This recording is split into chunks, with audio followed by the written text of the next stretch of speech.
لا الہ الا اللہ محمد رسول اللہ۔ شب برات پر میں تھوڑی سی بات کر دوں کیونکہ آنے والی ہے نا شب برات، تو شب برات پر میں کچھ بات کر دوں جلدی سے۔ دیکھو شب برات کے بارے میں بسم اللہ الرحمن الرحیم، شب برات کے بارے میں چند چیزیں مشہور ہیں۔ نمبر 1، شب برات کو فیصلے ہوتے ہیں تقدیر کے، تو قرآن میں صاف طور پر ہے کہ یہ لیلۃ القدر میں ہوتے ہیں۔ قرآن کے خلاف جو روایات ہیں وہ اتنی مضبوط نہیں ہیں، قرآن کے نے واضح کر دیا ہے، تو وہ لیلۃ القدر میں ہوتے ہیں۔ دوسری بات شب برات کے بارے میں کہ اس میں قرآن نازل ہوا تھا، تو وہ بھی قرآن کیا کہہ رہا ہے، لیلۃ القدر میں ہم نے نازل کیا ہے، تو وہ کمزور بات ہے شب برات میں قرآن کا نازل ہونا۔ اگرچہ علماء نے تعویلات کی ہیں کہ آسمان دنیا پہ آیا ہو، لیکن کیا ضرورت ہے اتنی قرآن کے مقابلے میں جب کوئی صحیح حدیث بھی نہیں ہے، تو پھر کیوں ہم اتنی وہ بہت ہی کمزور روایتوں کو کیوں اتنا ہم لفٹ کرائیں؟ سیدھا سیدھا جو یقینی چیز ہے اس کو لے لو۔ قرآن کہہ رہا ہے لیلۃ القدر جو ہے نا، جو رمضان کے آخری عشرے میں ہوتی ہے، اس میں ہم نے قرآن کو نازل کیا، تو سال بھر کے فیصلے بھی کب ہوتے ہیں؟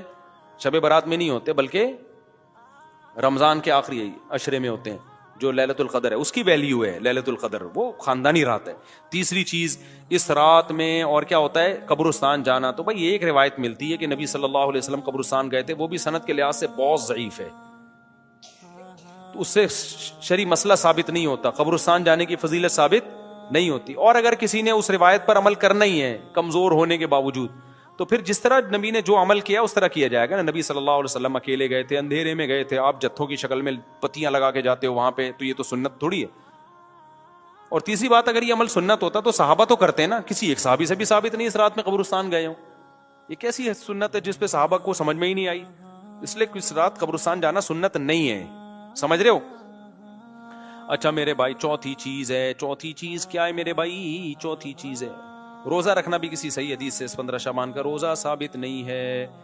بعض لوگ کہتے ہیں فضائل میں ضعیف حدیثیں بھی چلتی ہیں، فضائل میں ضعیف حدیث چلتی ہے جب صحیح حدیث سے فضیلت ثابت ہو، تو اس کو مزید آپ ویلیو بڑھانے کے لیے ضعیف روایت بھی بیان کر سکتے ہیں، لیکن بہرحال یہ اختلافی مسئلہ ہے، تو ہماری رائے یہی ہے کہ ثابت نہیں ہے تو اس کو سنت نہیں سمجھنا چاہیے۔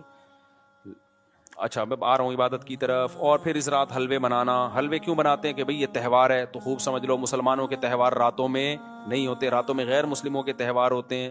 مسلمان کے تہوار ہمیشہ صبح کے ٹائم پہ ہوتے ہیں، راتیں مسلمانوں کی تہوار والی نہیں ہوتی۔ اس میں ایک لاجک بھی ہے کہ رات کو تہوار میں گناہ کا خطرہ زیادہ ہوتا ہے، شراب کباب کی طرف دماغ ذہن جاتا ہے، تو راتیں عبادتوں کی ہوتی ہیں، تہواروں کی نہیں ہوتی۔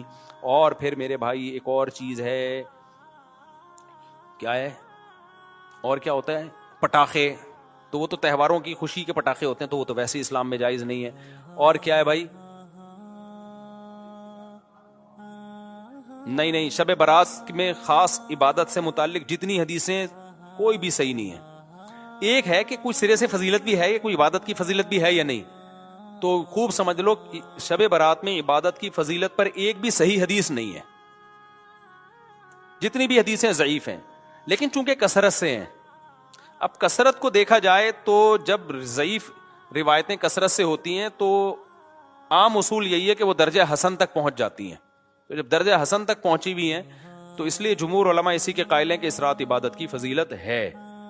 اور دیگر علماء، کچھ علماء ایسے ہیں وہ کہتے ہیں کہ ضعیف روایتیں کثرت سے تو ہیں لیکن ان کے مضمون آپس میں بالکل بھی میچ نہیں کرتے، یعنی ہوتا نا 4 روایتیں ہوتی، چاروں ضعیف ہوتی، فضیلت ایک جیسی بیان ہو رہی ہوتی، تو ہم کہتے چلو ضعیف ہیں لیکن 4 ضعیف راوی جب بیان کر رہے ہیں تو اس میں جان پیدا ہو جاتی ہے، فضیلت ایک جیسی ہے، تو وہ تو واقعی پھر حسن ہوتی۔ لیکن فضیلتوں میں بھی بہت فرق ہے، یعنی ایک راوی بالکل کچھ اور بیان کر رہا ہے، دوسرا بالکل ڈیفرنٹ بیان کر رہا ہے، تو اس لیے بعض علماء نے تو بالکل ہی فضیلت کا انکار کر دیا کہ کچھ بھی نہیں ہے۔ لیکن جمہور علماء، کیونکہ وہ روایات کثرت سے ہیں اور وہ جمہور میں بھی بڑے بڑے علماء ہیں، تو اس لیے بالکل اس کو بدعت قرار دینا اس رات کی عبادت کو، یہ بھی کوئی علمی شخصیت یہ دعویٰ نہیں کر سکتی جس نے تمام روایتوں کا مطالعہ کیا ہو، تو اس لیے اس کو بالکل بدعت کہنا بھی ٹھیک نہیں ہے۔ تو اگر کوئی عبادت کرنا چاہے تو امید ہے اللہ کی رحمت سے اس کو اس رات ثواب دوسری راتوں سے زیادہ ملے گا، لیکن اگر کوئی عالم اس کی فضیلت کا بالکل انکار کرنا چاہے تو اس کو بھی برا بھلا کہنا ٹھیک نہیں ہے۔ انکار کی بھی ایک ریزن ہے اور فضیلت کی بھی ایک ریزن ہے، تو اب جب علماء میں اختلاف ہوتا ہے تو عوام کا کام یہی ہوتا ہے کہ جمہور کی رائے کو فالو کرے، وہ 1.5 اینٹ کی الگ سے مسجد بنانے کی کوشش نہ کرے، عوام کا یہی کام ہے۔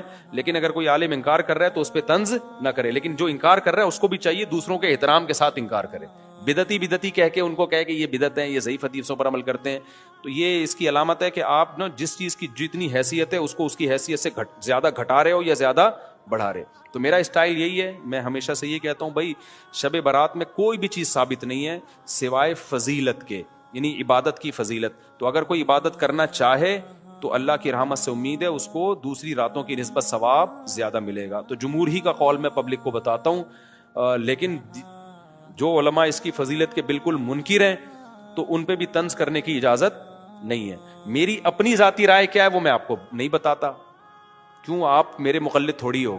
جو جمہور علماء کہہ رہے ہیں آپ ان کی رائے پر عمل کرو. سمجھتے ہو کہ نہیں سمجھتے؟ گیز کیش،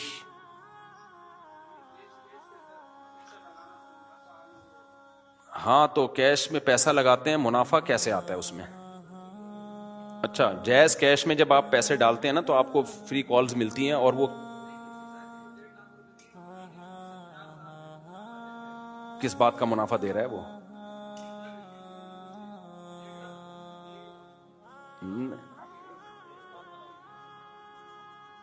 نہیں یہ تو جائز نہیں ہے نا. وہ کوئی بزنس کرے اس میں پرسنٹیج کے حساب سے پیسے دے آپ کو. وہ 4,000 نہیں دیتے، وہ کال کے ڈسکاؤنٹ دیتے ہیں. بھائی وہ کال پہ وہ آپ کو جو کالز دیتے ہیں وہ سستی کالز دے دیتے ہیں اگر آپ ایڈوانس میں پیسے جمع کرا دے تو. یہ تو جائز ہے، لیکن کیش رقم اگر آ رہی ہے نا ہاتھ میں 1.5 لاکھ کے بدلے میں تو وہ جائز نہیں ہے. سمجھ رہے ہو؟ تو یہ شب برات سمجھ میں آ گئی کہ نہیں آ گئی؟ اچھا، یہ ویسے بھی ایک بات شریعت کا مزاج ذہن میں رکھو، جس رات کی بہت زیادہ فضیلت ہوتی ہے نا یا جس ٹائم کی، تو شریعت کی عادت یہ ہے کہ اس میں احتمال ڈال دیتی ہے. جیسے لیلۃ القدر قرآن و سنت سے بہت بڑی فضیلت ہے نا، تو اللہ نے اس میں اختلاف ڈال دیا کہ 27ویں کی ہے یا 23ویں کی ہے یا 21ویں. اس میں بڑی حکمتیں ہیں، کیونکہ اس رات گناہ کی برائی بھی بہت زیادہ بڑھ جاتی ہے. تو اب پتہ بھی ہے کہ لیلۃ القدر ہے، پھر گناہ کرو گے خطرہ ہوتا ہے اللہ کا عذاب ہے. تو اللہ نے کیا کر دیا اس میں، اور کنفیوژن ڈال دی تھوڑی سی کہ بھئی یہ تلاش کریں، یقین نہ ہو. تو یہ عادت اللہ، جیسے جمعے کے دن ایک وقت ایسا ہوتا ہے جس میں دعا رد نہیں ہوتی، تو وہ اس دعا میں اللہ نے اختلاف ڈال دیا. کچھ کہہ رہے ہیں عصر کے بعد ہے، کچھ کہہ رہے ہیں خطبوں کے درمیان ہے، کچھ کہہ رہے ہیں فلاں وقت میں. تو یہ شریعت کا مزاج ہے. تو شب برات میں اسپیسیفک ایک ہی رات متعین ہونا بھی، بعض علماء کہتے ہیں کہ بھئی یہ اتنی بڑی فضیلت کو اللہ نے اس کے ٹائم کو متعین کیا. یہ اشکالات ہیں، لیکن میں نے بات بتایا کہ فتویٰ اسی پر ہے جو جمہور کا قول ہے کہ عبادت کی فضیلت ہے، عبادت کر لینی چاہیے، لیکن خاص طریقے سے عبادت یا جماعت سے نمازیں قائم کرنا اس وقت یہ ٹھیک نہیں ہے. یہ مخصوص پہلی رکعت میں یہ پڑھیں، دوسری میں یہ پڑھیں، یہ بالکل ٹھیک نہیں ہے. اور تو کوئی عمل نہیں ہے جو شب برات میں کیا جاتا. بیری کے پتوں سے نہاتے ہو، یہ تو کیا اس کا کوئی بھائی نہاتے کیوں ہو رات کو؟ تہوار سمجھ کے نہاتے ہو نا، تو تہوار کا عنصر تو ہے ہی نہیں نا اس میں، عید کا عنصر تو ہے ہی نہیں. مسلمانوں کی عیدیں دن میں ہوتی ہیں، رات میں ویسے ہی اگر پسینہ آ رہا ہے، نہانے کا دل چاہ رہا ہے تو نہا لو. آپ شب برات کے میں نہاؤ گے فضیلت سمجھ کے تو بدعت کا گناہ ملے گا.